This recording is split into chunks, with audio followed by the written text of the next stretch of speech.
of Finance that will also be reporting this morning. I'd like to introduce Krista Bosserman-Wolf, who is the Assistant Director of the Finance Department. Good morning. Good morning. We are here to talk to you about our financial and operational plan for the next fiscal year. And of course, each year we go back and take a look at what we've done. And under Performance Clackamas, we are, scrutinizing more deeply what we have accomplished and the things we want to accomplish in the following year. So you heard a little bit about that and sort of linking the money we spend to performance as we go forward. Our mission is to provide not only financial services. Oh, thank you. Financial services, facility services, procurement, mail, and fleet management services to county departments, but also to be a resource with expertise for those departments when they need to consult and to add knowledge for their own staff. So in the pursuit of that in this last year, we have created quite a bit of instruction and explanation for departments about how we go about accomplishing what we do. And we'll be talking a bit about that as well. Whether it's in the area of grants or the area of procurement, we have a lot of things going on, and I think we're going to tell you a little bit about that as we go forward. I also brought up, and I just want to make a note, I'm going to be leaving this big binder, which is a replica of your own, up here for the help to other folks who come up here over the course of the next few days to explain their budgets, just in case they need a resource, because not everybody has a complete copy of this. So, okay. This morning, we're going to be looking at the Finance Department's multiple functions. And as you read from left to right, that's the order in which we are going to come in and explain what's happening in the next fiscal year. So the first item of business today is administration. Procurement function will be explained and detailed for you coming up next. Our fleet services function, followed by facilities management, which you see has the most units to describe. And financial management will wind up the discussion. So in administration, that's the portion of the, I guess I'm sorry, I'm not used to being the operator of this. That's the portion of the financial function that deals with the management of the department. So our key indicators actually is planning for the future, and that has to do with the fact that so much of the county's workforce is, and I fit into this demographic, is old enough to retire and have not yet retired, but we need to plan for that retirement and plan for the replacement of those folks with appropriately skilled and appropriately trained folks who will replace people like me and other people of my vintage in the next few years. Our review of our department is really going to encompass 100% of all of our staff positions because so many of the people who work here have been here for some time, and that's a good thing because we have a really well-established group and cadre of people who know their work well. But also, we have people coming in who are just brand new, need to be trained, and need to be brought up to speed. So our projected success in workforce planning is about 31% by the end of this fiscal year.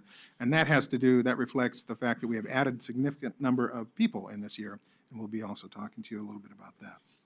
Our total line of business budget for this line of business is $1,049,735, and our general fund support encompasses all but about $5,000 of that.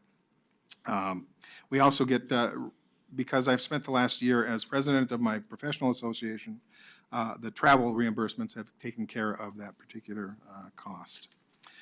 Significant changes. We have a new position coming up, or actually acquired already. That's a PeopleSoft System Support Analyst. As you may be aware that for about the last 19 years, we've been operating our financial system using PeopleSoft Enterprise Resource Planning modules. And thankfully, we were able to add a policy, PeopleSoft System Support Analyst, which is basically our PeopleSoft analyst that helps us troubleshoot and add to and keep up to date our PeopleSoft system. We are presently looking forward to at least extending a search into the future for potential replacement of this system or utilizing it completely fully with all of the portions of it that will continue to be supported for about the next, I think, a little bit less than 10 years by Oracle, which is its parent. We also transferred an Office Specialist 2 position to the procurement function, and a 2.2 FTE increase is owing to the reallocation of Krista's time in order to help with some of the other functions here in the county. Krista, do you have anything to add at this point? I just thought I would share some of the actual work that we've been doing in succession planning, because I know you're very interested in our results and how that works on a day-to-day basis. So, for example, you're going to hear from about our financial management, and I know there's been some questions about grants management. One of the key positions that we identified is our grants manager. It's very critical to the success of the county, since we are so dependent on the federal funding, and we need to have a very strong infrastructure there.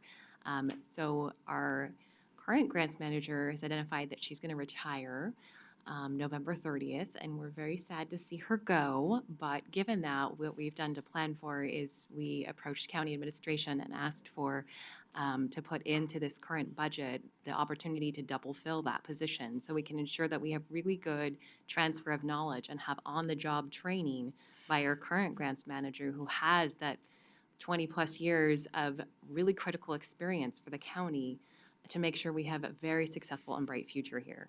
So that's just one way of what's actually happening behind the scenes to demonstrate this and bring Performance Clackamas to life. We've had 4 or 5 retirements in this year out of the department as a whole, and we are expecting another 3 by November.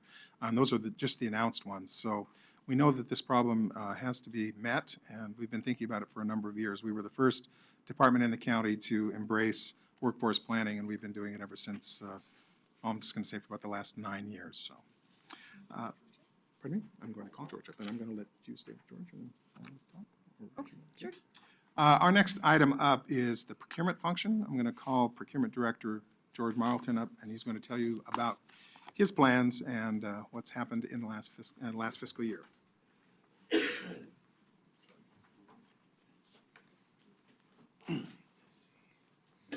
Good morning, George Marlton. I'm Director of Procurement. Over the last year, we've seen a lot of changes in procurement, a lot of modernization. My department was one of those departments that the majority of all the employees were eligible for retirement.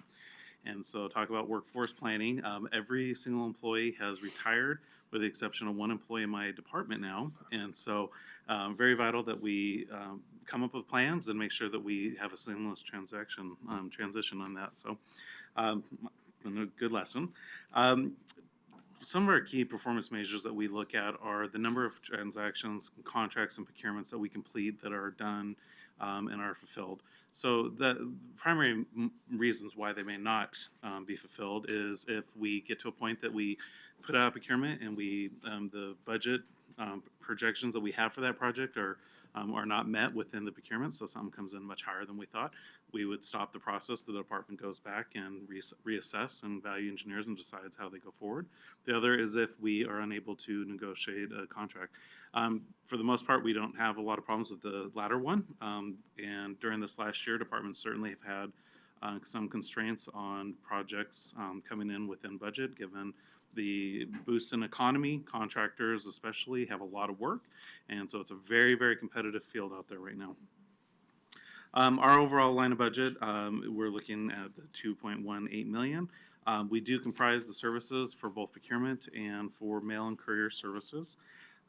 Overall, we did have some significant changes in ours where we're really kind of reshuffling things around. Again, assistant position that was in the finance admin budget was moved over to ours, our receptionist.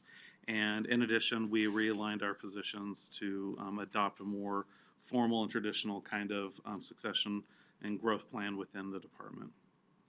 And then the other major change we had is we bought a new mail machine last year to help sort and to make it a more efficient process for mail sorting. So that's it. Do you want us to ask questions while they're up, or wait till Mark's We all the way can. You down? can pull them up if you want to. Go ahead and ask them a specific question. Eric, do you have a specific question on the procurement? Yes, several questions. I'm looking at page 8 in the budget for procurement. It's not long Yes, enough. I'm sorry. I'm looking at page 8 in the budget here under procurements, and I see that 95% successfully completed procurements, and you indicate the projected performance is 95%, but I read on the slide it's 90%. And the second question I have related to that is whenever you present a statistic like so many percent completed, and this is generally throughout the whole county, it would be nice to have some idea of how many procurements you're looking at, because 90% of 2 is a whole lot different than 90% of 200, if you know what I mean. Okay, so, and then the second question I have is on page 9 in here. I'm looking for the increase or the transfer of, or the embedding, if you will, of a procurement specialist for Wes, and I'm wondering where you have that listed here. I'll start with the latter question. The West procurement position is not reflected in here. We are still in the approval process right now for that to be brought over to go to the county administrator for approval. It is budgeted and planned, I believe, on West's side, but we haven't officially adopted it into this yet. Is that going to create an inconsistency here in the budget process here, Mr. Krupp? I don't believe so. I think probably what will end up taking place is at some point in time when the transition is actually affected, there'll be an amendment to both budgets that occurs during the course of the regular fiscal year. So, I guess I'm a little bit at a loss where Wes has that included as an expense on their side, and we don't project a revenue, a related revenue on our side. It seems to me you would have the same issue, or the same, that should be the same. In other words, an expense on one agency should be a revenue to the other agency, or at least included in that. they budget the FTE though in their budget. I don't think the West FTE is budgeted in here at this Correct. point. So the FTE is still budgeted in the West budget along with the expenditure. When that shift occurs, both the FTE and the expenditure associated with that FTE, which is in the West budget, will then be moved over so that there'll be a revenue to the procurement budget and an equivalent expenditure in the procurement budget with the FTE associated with it. Okay. And then the last question I have is you have, you indicated 2 FTEs in the slide as an increase, but the budget document on page 9 only lists 1 new FTE. During the last year, we had a pickup of a procurement assistant position. I believe that happened last year and rolled into this fiscal year, so that's acknowledging that. And then we would have the West position and the administrative support, the receptionist that came over from admin to procurement. But that would not be reflected here, according to Mr. Krupp. The West one would not. The West one, not, but the others are. Okay. Thank you. Tom, go ahead. Question on the performance measurement too. You talk about successfully, which is a qualitative word. How do you measure success? I understand completion, like a PO would be issued, but what's success to you? Success is, at the end of the day, the departments need a contract so they can move forward and complete their work. So do you get departmental feedback on that? We to do. measure? So Okay. it's definitely throughout the entire process of the collaboration. We're helping, they are the technical experts in the process. We're the procurement process. So we have to work together throughout the entire process to get us there. So at the end of the day, if the department's resources do not match what the realities of the contract may be, that's where something can fall apart, that the department goes back and reassesses, or we look at alternatives. Okay, thank you. Eric, you have a follow-up? Yeah. Excuse me. I do have one follow-up. Do you have a ranking system for these procurements? In other words, we're going to pick this one first and that one second? We do not. Right now, the projects come in, and we do informally prioritize those projects. Like right now, we're getting a lot of year-end projects, especially under grant-funded projects that we're trying to spend funds from this year. So we're prioritizing those because the goods and services have to be delivered before June 30th. So we informally prioritize that. Otherwise, we take projects as they come in. Often departments will communicate if it's an urgent project, and we certainly respond to those needs as they come up. Okay, so you do have a ranking system. It's prioritizing, the same thing. Okay, thank you. Right, thank you. Okay.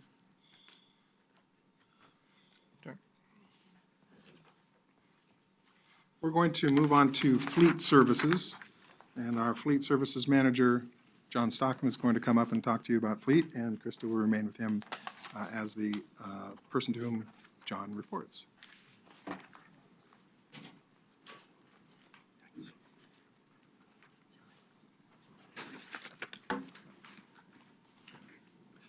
Good morning. Fleet services, our key results, percent of fuel gallons purchased by our customers at 5 cents savings per gallon or greater in comparison to retail prices less taxes. Our target was 90%. Our projected actual will be 100%. Percent of vehicle preventative maintenance procedures completed and returned to service within 1 workday. Our target's 80%. And our fiscal year 16-17 projected actual is 65%. And there's a couple different reasons for that 65%. Number one, we've had some staffing issues. I've been short-staffed for a good portion of the last fiscal year.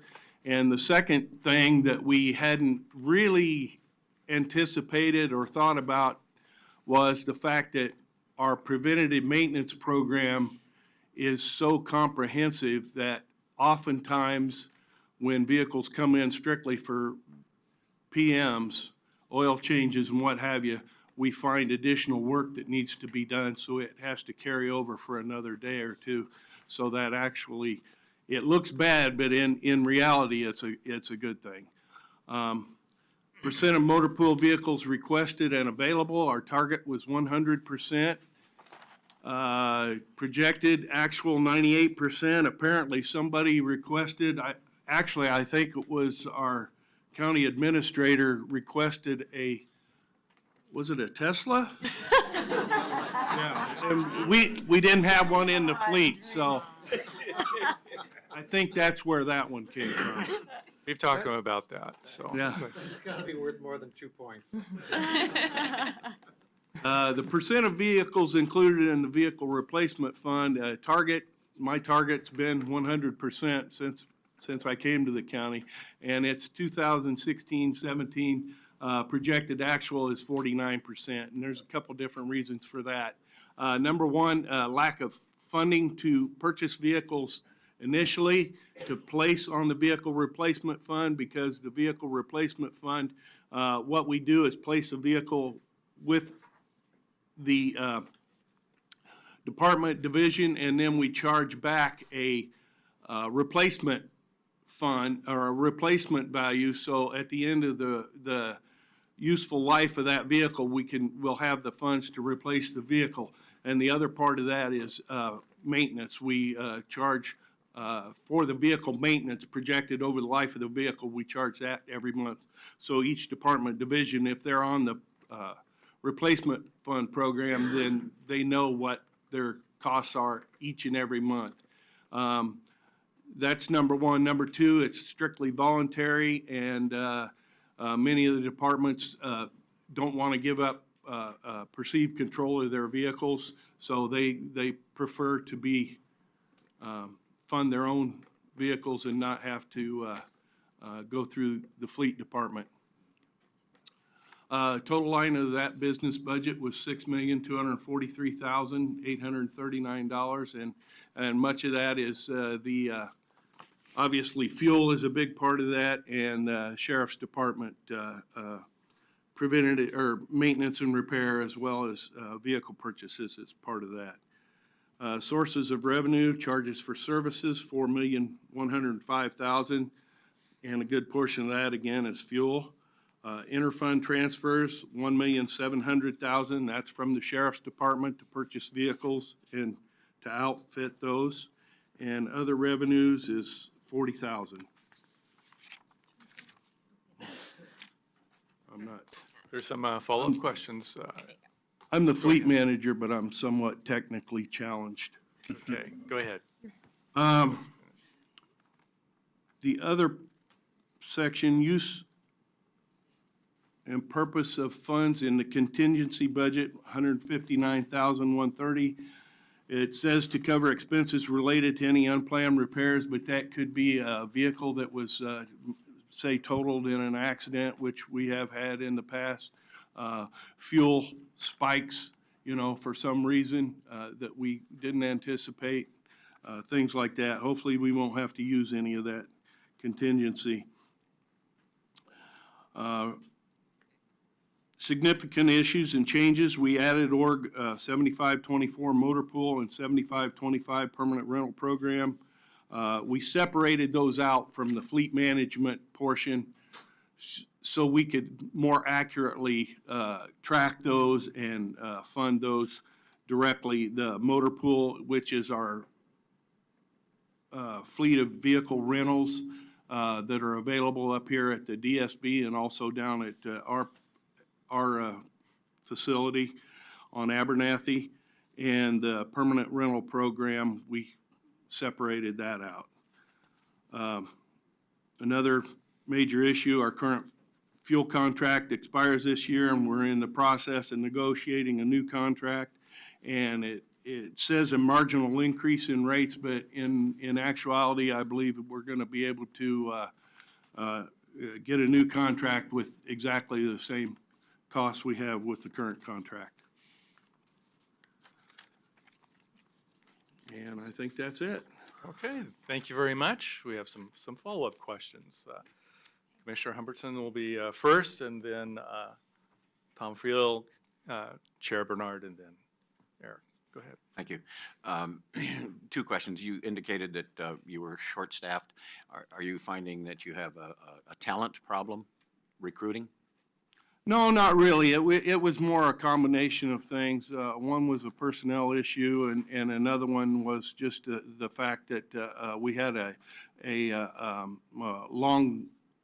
long-standing injury. I had a person out on workman's comp for a long period, and he finally actually left the county, and we were able to replace him with another technician. So we're good shape right now. My second question is or have you looked at whether or not more leasing and less ownership would be beneficial to us financially? Yeah, we've looked at that actually several times throughout my tenure, and it's never been in our best interest, but I'm not opposed to that at all. Thank you. Tom? Can you explain the permanent rental program and how that would be different from just having a vehicle assigned to a particular department? Yeah, currently, vehicle purchases are funded 2 separate ways. Number one, the department funds the vehicle purchase. They provide the funds, they purchase the vehicle, they pay for the maintenance, the fuel, everything. The other thing is the permanent rental, which Fleet Services funds the purchase of the vehicle initially, and then we charge back the department a set fee for vehicle replacement and vehicle repair and maintenance. So the only thing they pay additionally is their fuel. Okay. Do you still maintain a replacement schedule, anticipated schedule for those that the departments buy as opposed to fleet buying? Yes and no. Okay.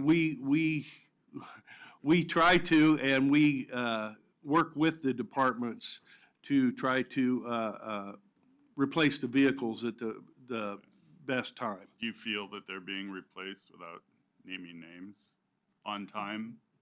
Because there's a huge, as you know, huge future cost in maintaining a vehicle that should have been replaced. Well, and that's part of the problem, because we've got some departments who are in my estimation, flush, and they can replace vehicles whenever they feel the need. And then we've got other departments and divisions that don't have a lot of money, and they're trying to hang on to their vehicles as long as possible, and it's been a real challenge. But when a vehicle becomes too costly or unsafe, obviously, we pull it out, and then we've had to get creative to try to help them out. Okay.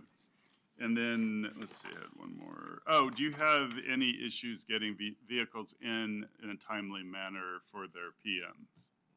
Normally, no. We've got really, really good cooperation throughout the county. And then, I guess that's it. I would just comment, do have some experience with the fleet to the big city of the north.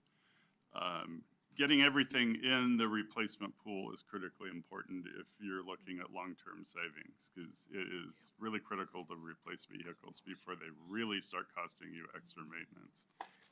It's difficult to do, it takes money, but if you collect the rates up front, you can ease into it, transition to it. But it's really critical to long-term. And I might add, we have had some departments voluntarily purchase the vehicle, or when they got a new position or whatever, and they needed a vehicle, it was purchased at that time, and they went directly onto the vehicle replacement That's good. program. Okay, thank you. Just like to remind everybody, we're at the top of the hour, so we're bumping into our break time. And if we can have our comments, you know, as concise as possible. I know we want to get to everybody though, so we'll continue on, but just a reminder of that. Okay, I think Eric was next, and then Commissioner Bernard.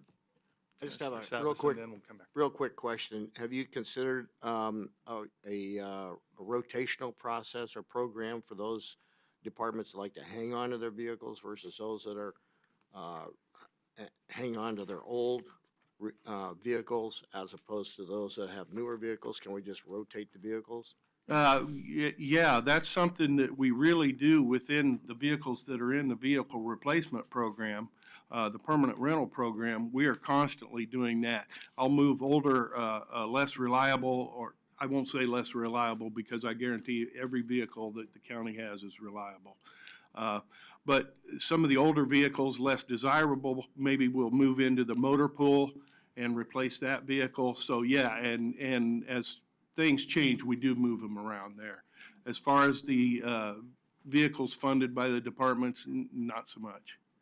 Are you keeping track of the use of the motor pool vehicles so you know which ones are being used, which ones are not? And Absolutely. do we have a We surplus? actually run a vehicle utilization study every year, which we can show each individual department division, even those that aren't on the permanent rental program, which vehicles are being utilized and which are underutilized. And we try to meet with each one of the departments to talk about ways that we can improve that.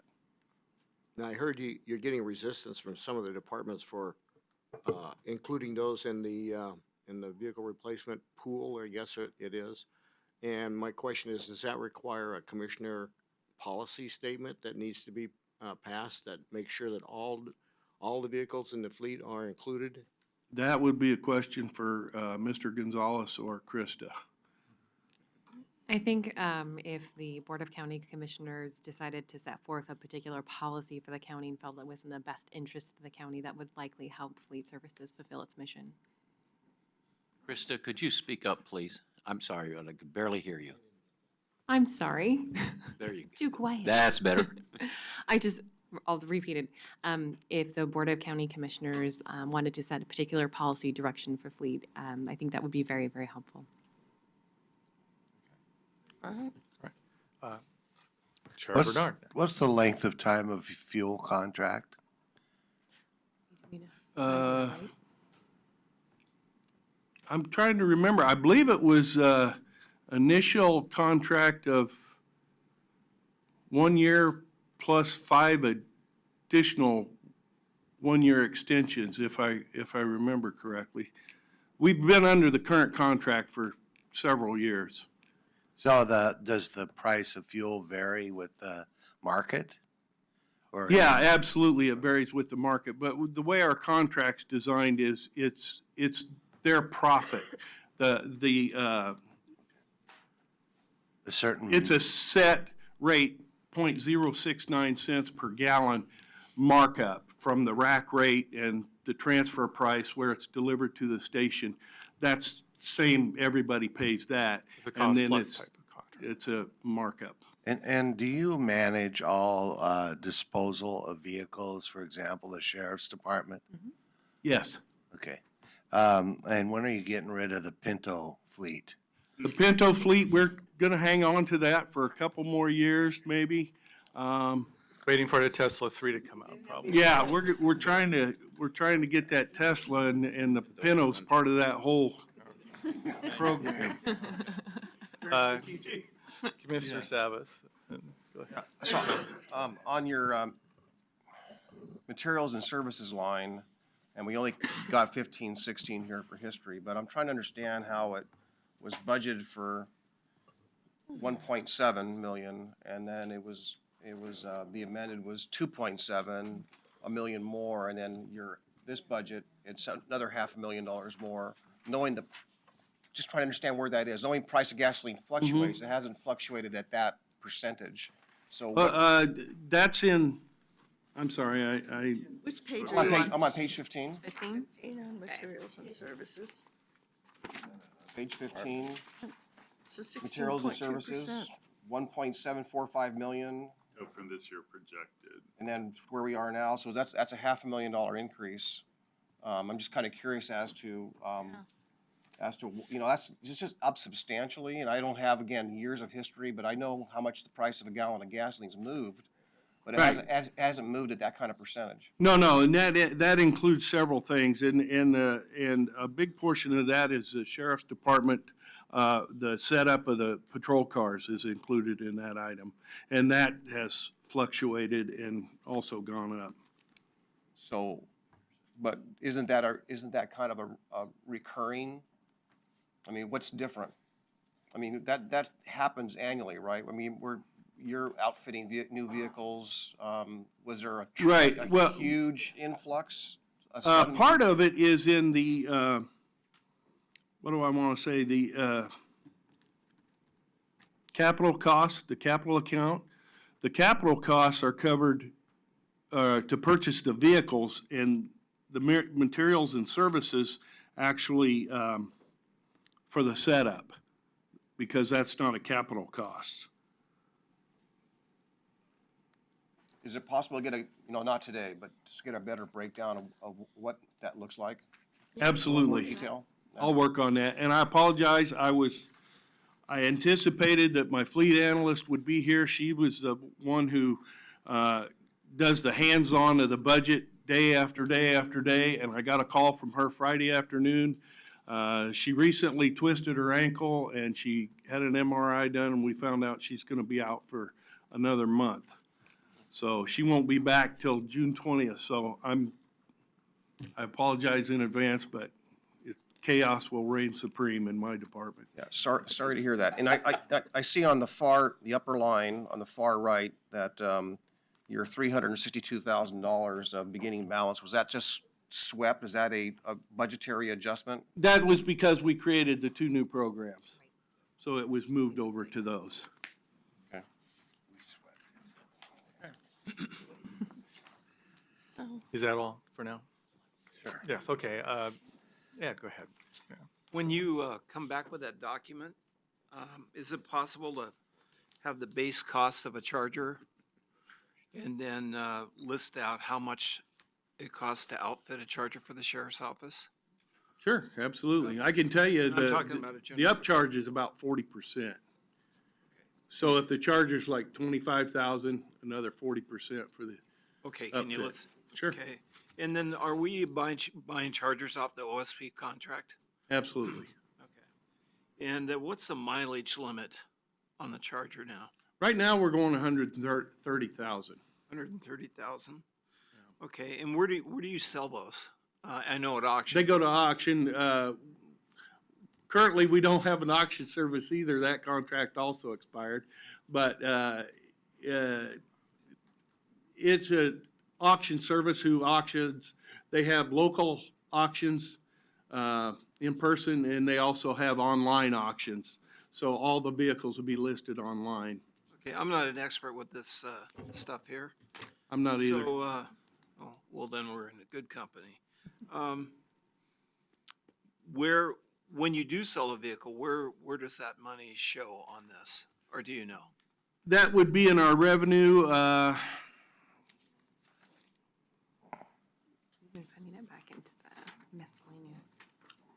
And I apologize, this budget summary this is not what I work off on a daily basis. So it would be in the other revenues.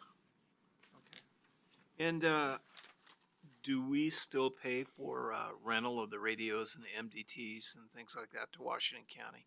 I don't believe so. I think those are all purchased. That's separate from my budget. That's But there's- strictly sheriff's. There should be a monthly That doesn't go through fleet services. Okay, all right, thank you.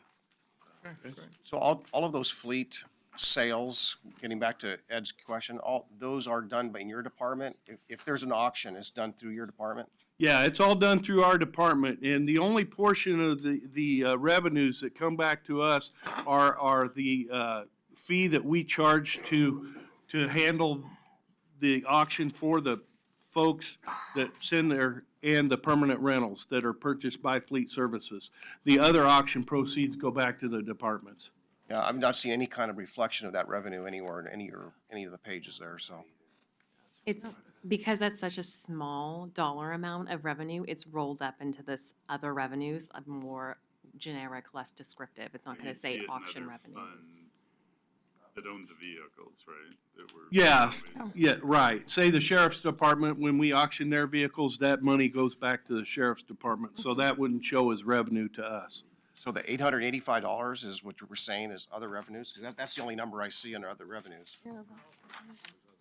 If you go to page like 15, other revenues, proposed budget, we have 40,000, and it's actually a combination of several things, but I'm pretty confident our fleet analyst budgeted for the auction proceeds and other revenues in this line item. We'll find out on June 20th. Yep, we'll confirm that, but Okay, I'd go with 90% confident that's where it is. all right. Additional comments from, or question from When Ed? a car's stripped out, is that equipment reused? If it can be, it is, but oftentimes it's technology's advanced to the point that it's already out of date. So whenever we can reuse it, we do. So you said that the money goes back to the sheriff's office when a car is sold? Yes. Really, that's a change. Revenue. Used to go back to the general fund, that's why I'm surprised. Well, it could be the general fund. I know it doesn't come back to me. Yeah, okay, thank you. All right. Commissioner Fisher, go ahead. Just along the lines with Commissioner Savis's question about the changes on page 15, and he was talking about the maintenance and services. I'm curious about the other big change under capital outlay. If when you come back with that report, if you could explain why that's such a large change from last year. I will get that Thank for you. you. Thank you. Any other questions? All right, thank you. All right, thank you. Okay. Yes. Our next item up is facilities management, and I'm going to ask Facilities Manager Jeff Jorgensen and his compatriot Corey Johnson to come up and talk about the 17-18 budget with you. Right.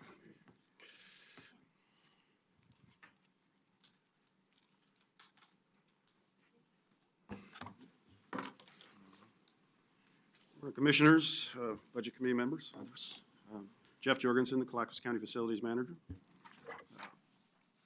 We'll go ahead and talk about the key results. Percentage of janitorial and landscape inspections that meet or exceed standards.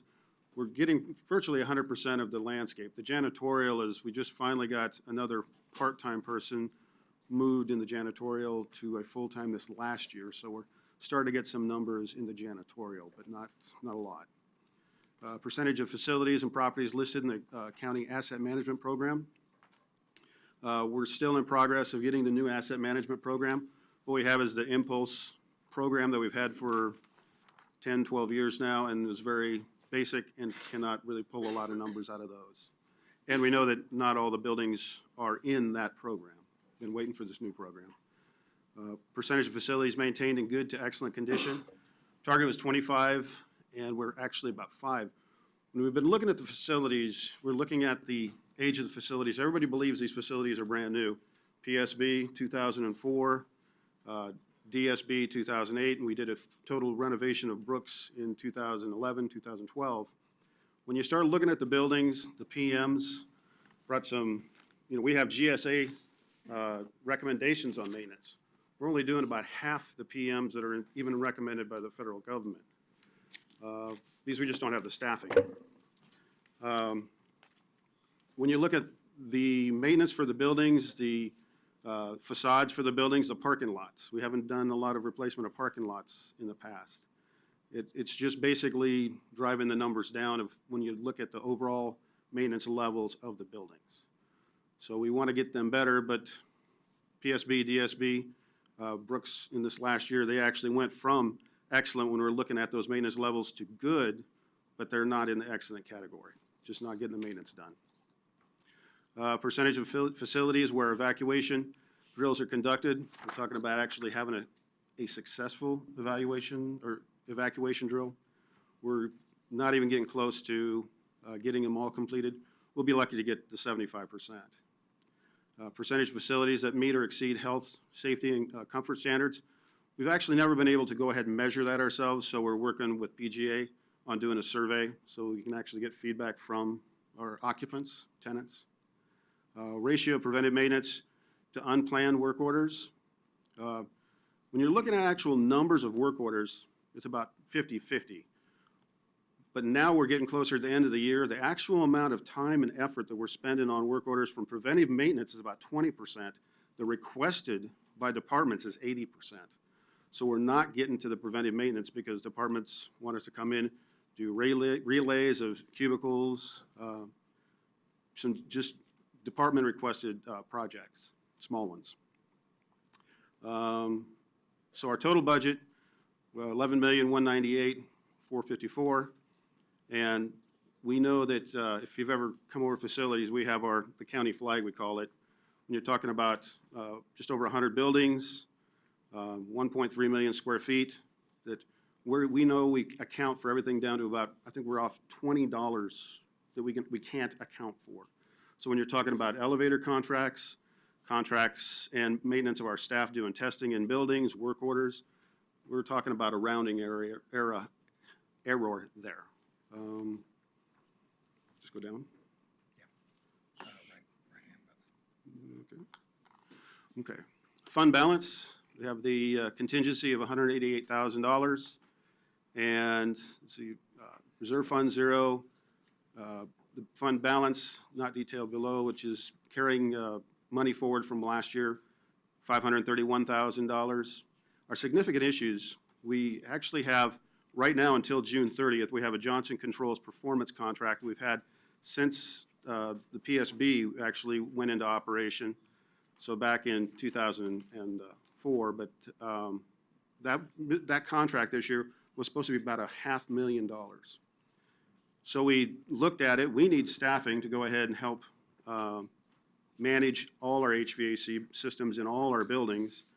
Looking at doing that money, using that money better, we looked at working with county administration, decided to go ahead and cancel that contract. We're in the process of just submitting it through. We've already completed the negotiations on a new scheduled performance maintenance contract on just chillers, so that the boilers and other maintenance work in the buildings, we can actually, those funds will actually provide the funding of 2 additional HVAC building systems staff and admin staff for our strategic energy management. So we're just canceling that. So as of July 1st, we'll have a new contract, but it's only $82,000 with Johnson Controls versus $500,000. And then our other issue is just staffing. When you look at staffing, been pretty out front with this for several years, talking about the staffing. Right now, if you're looking at all our maintenance group, electricians, building systems, and security staff, we're at 12.5 FTE. When you look at the additional bodies that we've requested, the 2 that are actually funded by JCI, and 2 for security, 1 for electricians, and 1 for the maintenance group, it would get us up to 18.5 staff, which right now, you've heard some numbers in the past, was like the 70s. That included our supervisors. Our supervisors are not technicians that are out in the field. So when you actually look at technicians, when you're looking at our square footage versus our technicians we have, we're about 82,274 feet per technician. The national standard, international standard from IFMA, International Management Association, is 42,500. we're almost at double our square footage per technician. Now, if you go ahead and actually allow us, we have the 2 HVAC techs in process right now. We got authorization from county administration to go ahead, get those going because we need them in place as the old contract goes out, new contract goes in. We need to have those staff in place. The additional 4 people, it would actually just drop it down to about 52,000 square feet per technician. So we're still about 10,000 square feet over per technician. Now, in our entire group, we're at 51.5 FTE. We also have 4.5 of those FTE are part-time temp lobby staff, 1 full-time person and all the lobby staff in the PSB and DSB. So you're talking about we have 45 staff. According to IFMA, which is international, any facilities group that's over 1 million people should have 109 people. You're talking about that we have 45. So, I mean, how do we keep the buildings maintained if we don't have the staff to do it? And we're using contracts, but I think it's been brought up about how much availability is there out there for contractors. Recently, we've been getting back, we'll put out the bids, work with procurement, try to get bidders to come in. We will not get a bid. We will have to go out and beg to get one contractor to come and give us a bid for a replacement of a roof, that kind of stuff. They're just so full of work right now, it's hard to get contractors. Also, to get qualified technicians is hard. We went out for the building maintenance senior for the HVAC. We got 2 candidates back. Neither one of them qualified to do the job. So we're having to go back out and try to do it again. We're having a hard time finding qualified technicians. And the industry in general is having that same problem. So we're trying to go ahead. We do a lot of contracting in our construction group. And we're trying to go ahead. We do a lot of generaling of the projects ourselves and do some with in-house labor and some with outside. Got to remember, anytime we do a project that has to do with the building systems, our building system staff have to be involved. Security staff, usually we'll have contractors come in and pull the wires and the security, the access control. But our security staff have to be the ones that actually do the final hookups and working with Johnson Controls or something for the programming. But it's a combination of our maintenance staff and contractors. So that's my spiel. Thank you. Thank you. We do have some follow-up questions. Commissioner Humberson and then Wilda. Thank you, Mr. Chairman. I just want to reiterate the comment I made a week ago. I think this is a policy level decision that the board's going to have to make as we go forward.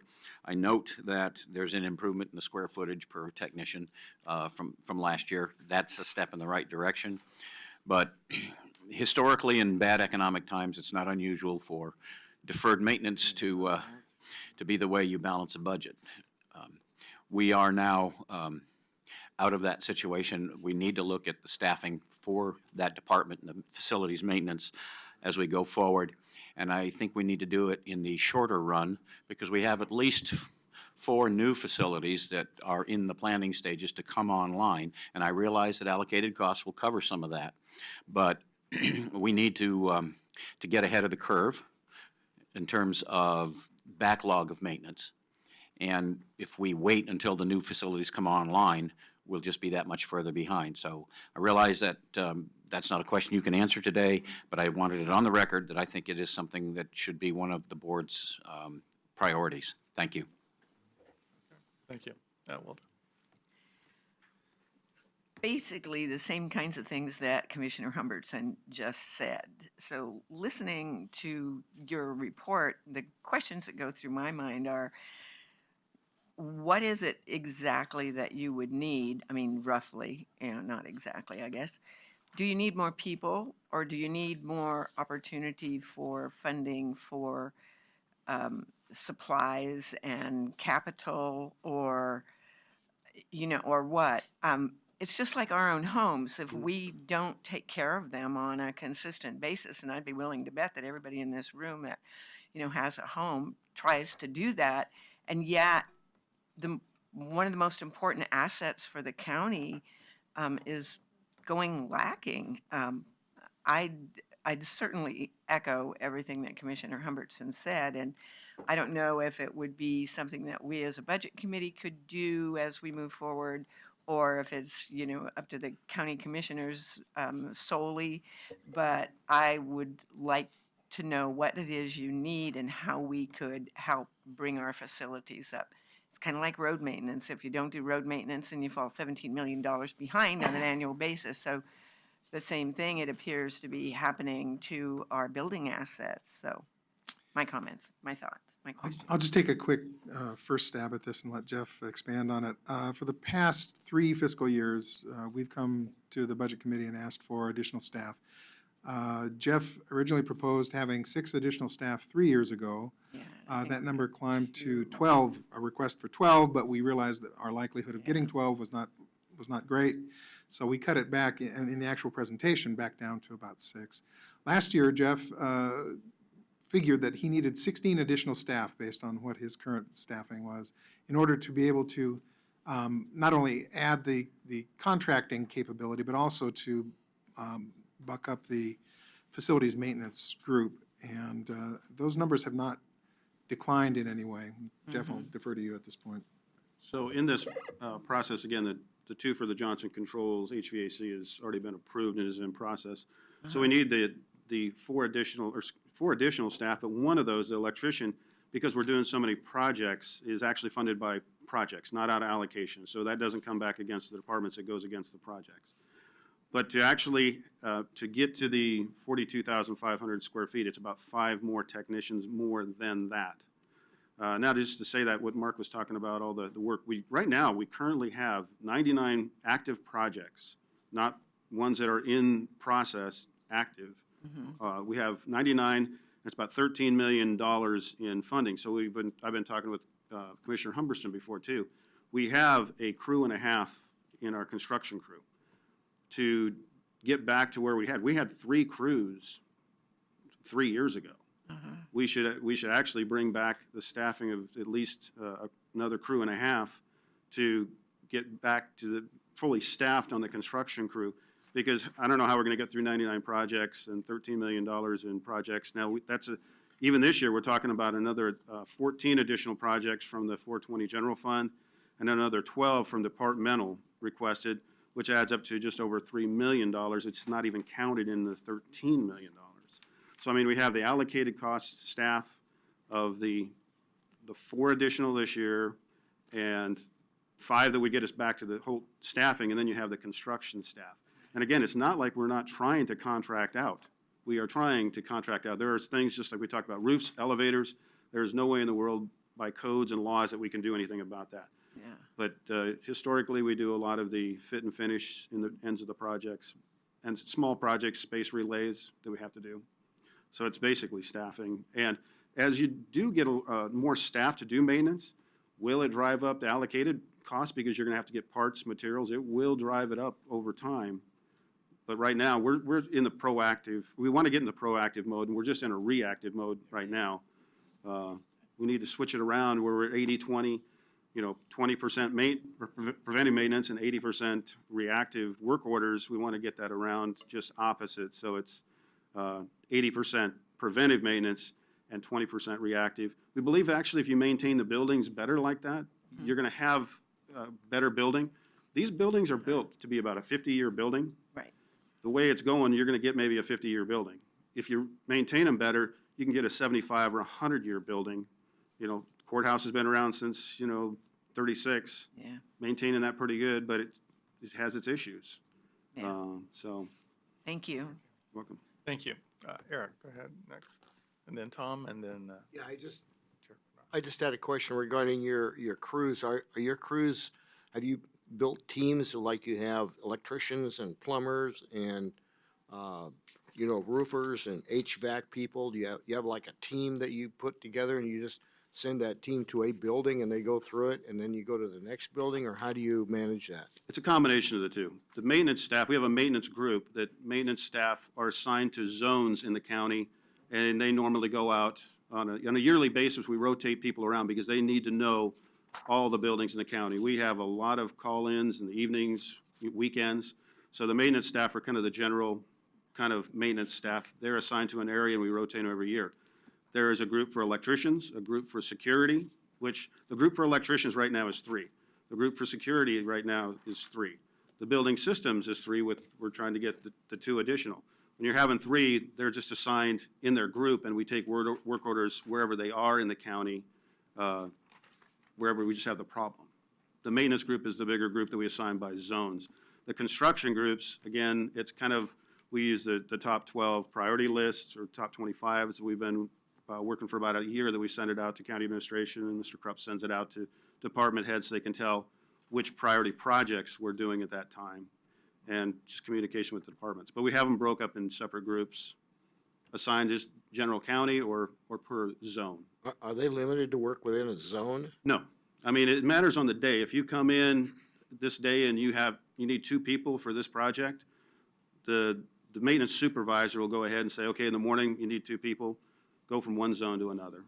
We have a flexibility because we have the work order system or the preventive maintenance that it'll be signed as per the work requirements. So what I hear you saying is you have a supervisor for 3 people? No, there's a supervisor for the building systems, and that's where we actually have, we've got a supervisor. We just got that approved last year for the security group. And we've got a supervisor for the building systems. We got a maintenance supervisor, and the other groups, we don't have, the construction has a supervisor also. Electricians have a supervising electrician, which is actually a supervisor, but he's a union employee. He's not non-rep. So he's a qualified individual. So how many supervisors do you have? We have 5 supervisors total. Administrative, Corey Johnson is the administrative supervisor. The workforce Construction. of something like 49, yeah. 49 supervisors? No, 49, five supervisors and myself for the 50.14 staff. Okay. Thank you. Tom?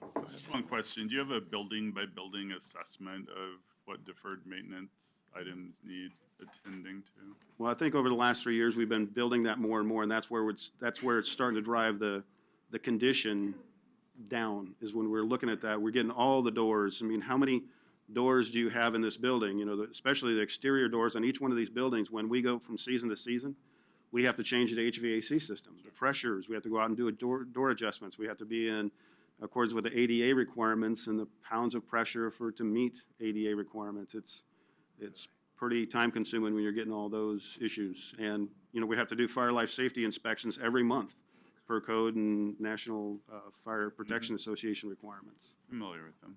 Just a quick comment. I mean, this problem's not going to be solved overnight. I dealt with facilities at my employer to the north as well. And I think the key for us was charting a course out of the problem that was multi-year, because you're not going to chunk it out this year, next year, or any given year. It took a long time to get here, and it'll probably take a long time to get out. But the quicker you start, obviously, you're going to save money in the long run. I think, like you said, if you get the assessment totally, so you understand exactly where you are, is where you get the plan. Key. Yes. The key was like making it real. Like, it's the HVAC in this building, and this is the downfall of that. Yeah.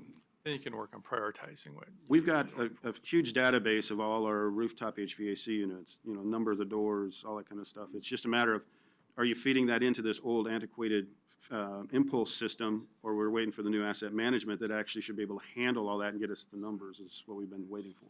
And we actually have 2 responses to an RFP for these, for this software that we are going to be reviewing in the short term, so. Commissioner So Chair Bernard. then. Sort of question was asked before, and I think we had got this in the future, and I certainly wouldn't want you to spend a lot of time doing this, but the buildings owned and the buildings leased and the term of those leases.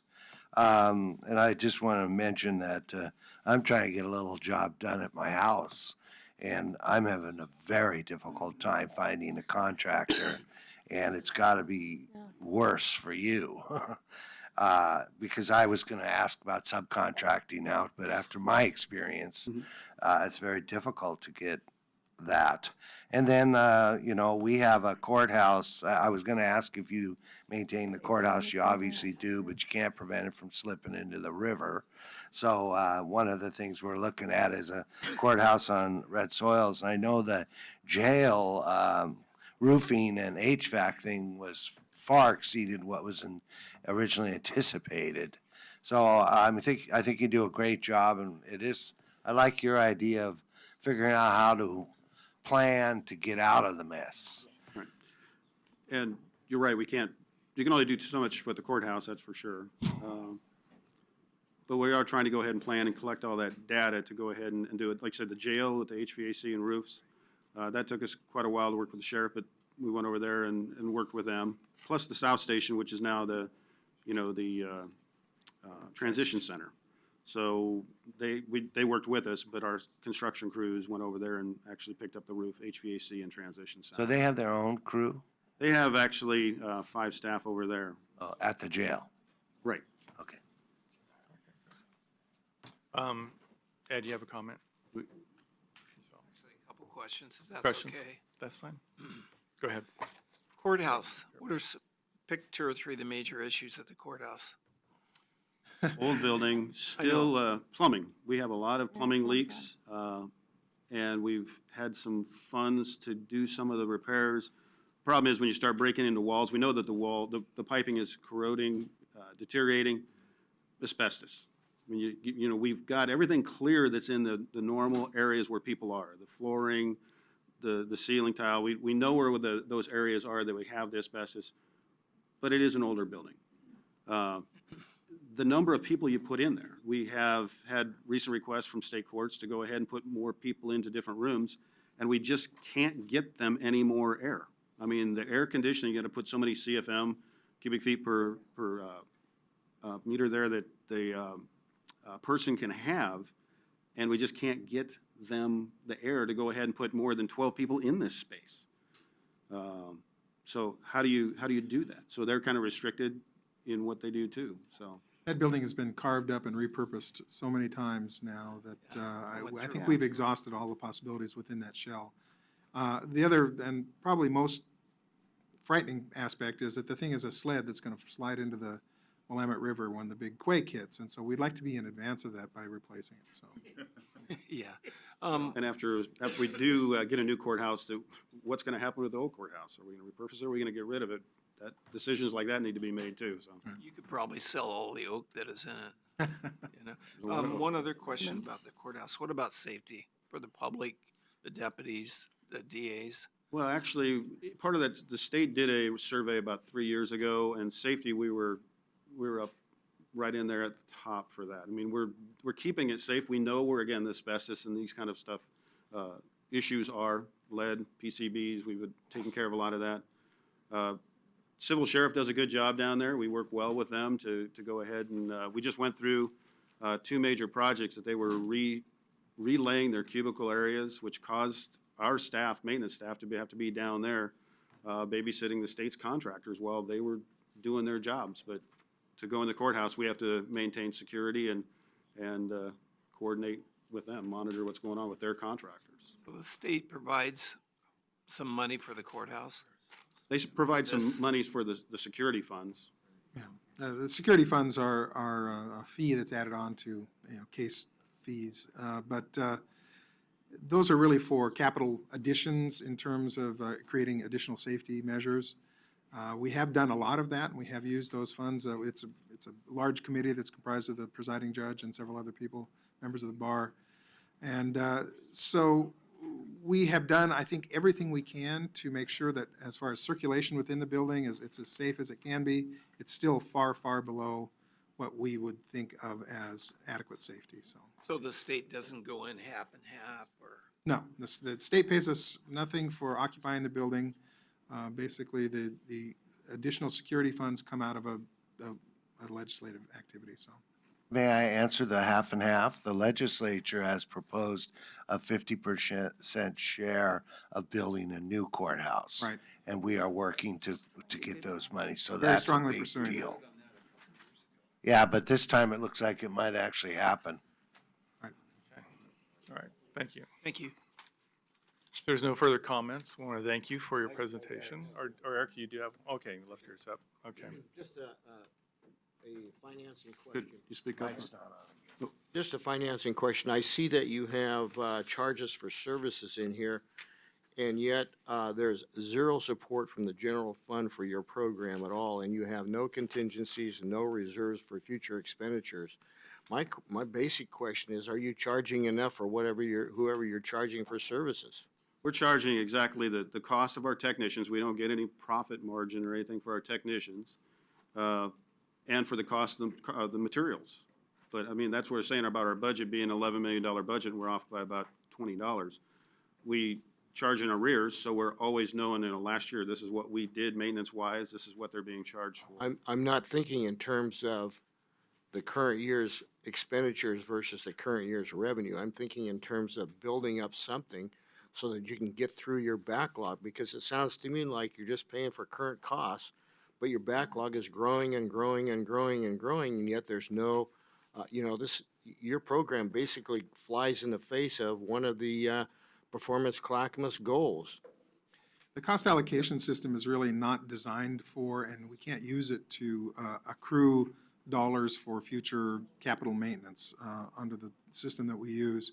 It's really designed to meet the constraints of grant funding that comes to us, and we have significant grant funding, over $100 million a year in grant funds. So that's what our cost allocation system is designed around. We do have a some deferred maintenance funding that we've been putting aside for the last couple of years, 3 years or so, I believe. Where is that? It's not in our budget, it's It's county It's administration's in county budget. administration's end of things. So I don't see it in the budget, that's what I'm It's not in asking. our budget. So like I said, if we have an issue, we would come to county administration and talk with them to go ahead and get some additional funds. right, that's been part of the budget that we've talked about for the last 3 years or so. We have talked about having a larger maintenance amount, that's for sure. Before we get done with the budget process, I would like to see a list of your backlog and the estimated cost to bring that up to some kind of a reasonable standard.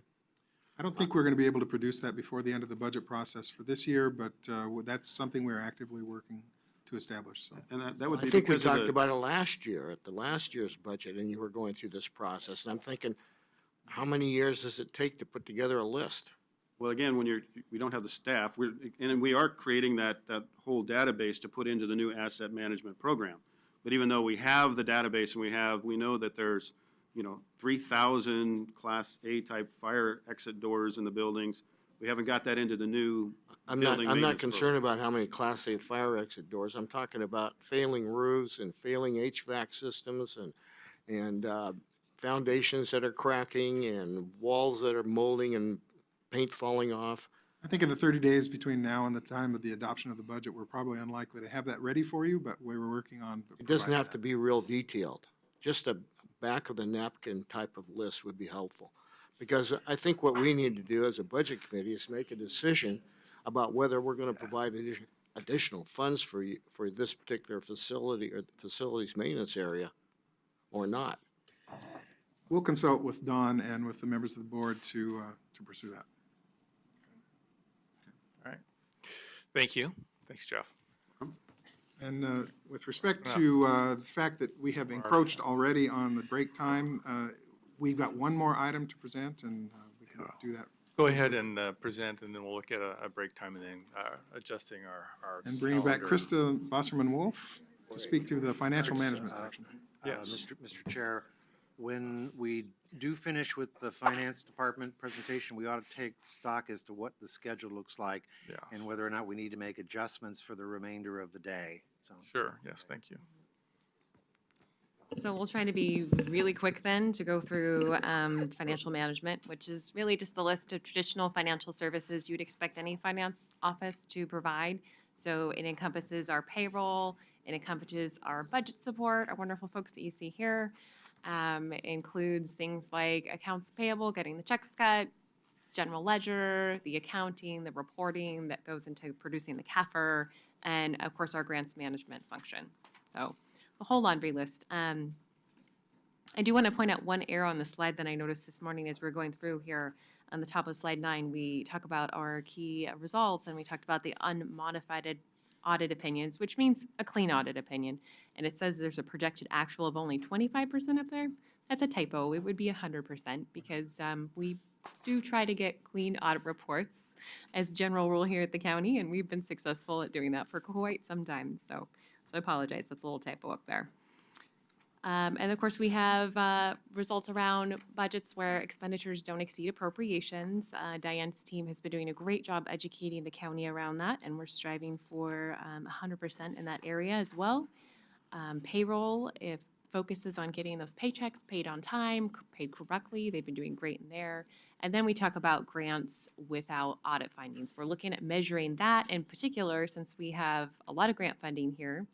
And that's a good way of taking stock of, are we following all the rules and are we staying in compliance? Is looking at, do we get an audit finding in that area or not? So our total line of business budget is 3.7 million, with the majority of that being charged out through cost allocations, and then the remainder of about 700,000 being general fund support. Some of the biggest changes that we've had this last year,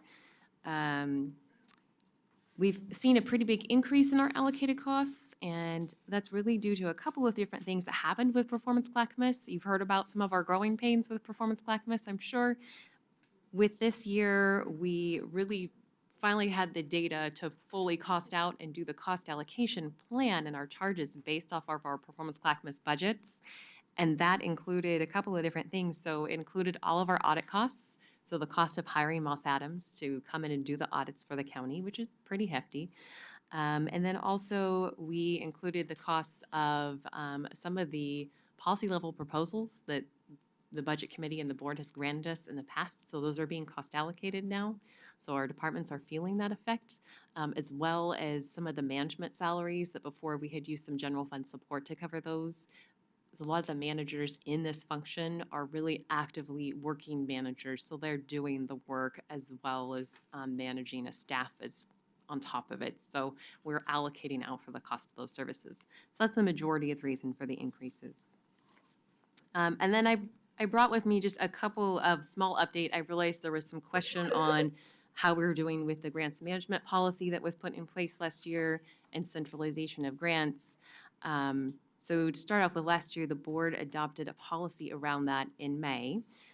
We had several recruitments to fill out and beef up our grants team in finance. Those were filled around the end of November, which went really successfully. This is the first year, so I think this is still the growing pains of the departments. We're all kind of learning to live with this new policy, live with our processes. So it's been more of a very soft approach of working with departments when we see something that's kind of maybe not the right process, not the right forms, going, and our grants manager has been meeting with people, educating them, pointing them out in the policy where we need to go and what we should be doing correctly. Also, our senior compliance specialist, Matt Westbrook, has been doing a lot of work in this area, teaching people, educating them as to what the county's process is now. So our grants manager also just let me know that she's had a couple of meetings with our few folks in 2 different departments that are still kind of doing things maybe the old way or through their process, and working with them to start getting reports flowing up to finance upstairs to kind of bring them through the process. So I think we're making good progress. Any other questions I can answer? Yes, thank you. Looks like Commissioner Savis has a question. Yeah, I'm on page 47, very last page. And 47. towards the bottom, under total expenditure, and maybe I just need some clarification on the terminology or whatnot, but if you look to the far right, it says percent change from prior year budget, so 4.7%. So we're comparing the proposed, right, of 24,376,000 against what? The what now? The amended budget, right? We're comparing budget to budget, current budget to proposed next year budget. Okay, great. So thanks for the clarification. So my point is that knowing that the actuals for 14-15 is 18.4, and for 15-16 it was 18.8, and we're projected for 19.2, why the disparity of $4 million? And where is that? I mean, where is that showing up as a rollover into beginning balance? Because the beginning balance isn't there. But I'm just wondering why is the disparity of $4 million between what we proposed last year, what was actually amended, and what the actual is projected to be. So that's a huge disparity. That's $4 million being carried somehow, but not being actualized. I think, and I'm going to just state this sort of as a conjecture, that normally we include things in our budgets that are not achieved during the year. And so we may have some flex in there that it just has to do with the fact that we will not spend all of the money that we are asking for or not encounter some of the situations that we expect to fund. There's a deeper question there that I would probably have to do a little bit of research, and we'll be happy to answer that before we get too much further down the road. Well, I just think that based on the discussion we just had, a rather lengthy one on building maintenance, for example, and I see that the FTE projection, if you look at that, the actuals and what you were budgeted for, so we're close, right? A few this way and a few that way, depending on what year you want to look at. But that doesn't monetize out to $4 million though. And it seems like if there's $4 million there we're budgeting, that's $4 million maybe we shouldn't be budgeting, that we ought to be carried over into other purposes for greater needs if it's just sitting there. I think what I'd like to do is dissect that a little bit and come back to you with an answer that'll make sense Please, for you. yeah, please, because I Happy think to that do. a $4 million question, I'd certainly like to know if we could free up $4 million. I've got some places we can spend that. I imagine you do. Thank you. Thank you. Eric, you have a couple of thoughts and questions? Great. Two questions. In the grants financial management on page 42, is this program responsible for monitoring compliance with some $24 million in loans to develop low-income housing? You have 3 grants totaling $23.996 million.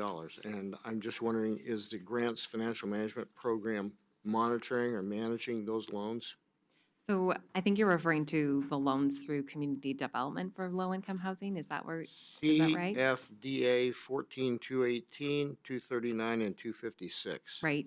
Yeah. So our grants management office, they do work very closely with the community development staff and H3S who work on running those loans programs. So yeah, we do a So you just lot work- of very detailed accounting around the You compliance. work for closely loans with them, but you're programs. not managing the grants, right? The loans, We don't manage the program. yeah. Right. Okay, We that was manage my the question. financial side of the grants. Okay. So, but we don't manage their programs. So, I mean, Chuck Robbins is the executive director, if you will, of that. Okay, and just division. point of information, is the new policy that the Board of County Commissioners passed, is that centralizing all the grants in one area? In other words, is there one department where all the grants for the whole county have to go through before they're distributed out? Is that the policy? The policy helps centralize that function through finance, yes. Because So- as you recall, you had a material weakness in your grants portion that the auditors reported on, and I think I got a report from you that said that was the area, was in the grants. There were some grants that had not been included. Program income. Yeah, in the schedule Right. of federal financial Yeah, we're support. working to make sure that all of those grants that as the county applies for them, that we're involved and there to consult with for the departments and that we're in the know about that. And then basically we're there to help them through all the financial reporting aspects as it goes along and the wind up of the audit process at the end. Okay, So, okay. The other question I have is on page 47, your summary. You have general fund support of 2,388,890, but I see contingency amounts in facilities operation, fire life safety, permanent rental program, and the fleet management area totaling $347,000. Why do we have contingency amounts when you have total general fund support in these programs? facilities and fleet, neither one of those get general fund support. Well, $67,331 in the fleet management area. I'm looking at Here, you're looking at 46 or 47. page 46, maybe it's 46, sorry. Oh, okay. That's, I believe that's their budgeted contingency from their own funds. They're an internal service fund, so That's what I understood, yeah, They receive no general that's, fund. that's from their operations. okay. All right, well, that's the only question I have. Thanks. Thank you for your attention. Sorry to run so long. It's all right. Thank you. Thank you. Thank you, Mark Gonzalez, and your staff for your presentation. These are yours. Okay, now that we're running about an hour behind, we wanted to look at, we want to apologize to Gary Barth and Barbara Cartmel for their, and thank you for their patience, and then we'll have Administrator Krupp will talk a little bit about how we want to proceed with our Well, and you've not morning actually been agenda, able to take a break, and I really think you probably want to make sure you do that, with the idea we'd take a 5-minute break. But I'm thinking, I'm going to go talk to Mr. Barth and Ms. Cartmell about leaving the remainder of the morning for just one of the departments to make their presentation. I also want to make sure you have your lunch as well. And what we would end up doing is scheduling the one department that did not make a presentation this morning to another time. Yeah, you have three very large departments. One is fleet, facilities maintenance, one is transportation, a lot of programs in that. And I don't think you've allowed nearly enough time to go through those programs in the schedule. So we And want to make business- an Business and adjustment. community services, another very large one. Yeah, yeah. Yeah, so we'll look at just doing one for the rest of the morning and Exactly. see where we go from there. Yeah, I'll talk with them about what works best. yes. I would also ahead. suggest that, for myself anyhow, and Mhm. what I've seen in the last 2 or 3 years on this committee, we don't need an hour and 15 minutes for our lunch. We can, 45 minutes. Minutes may be enough. We may be able to, yeah.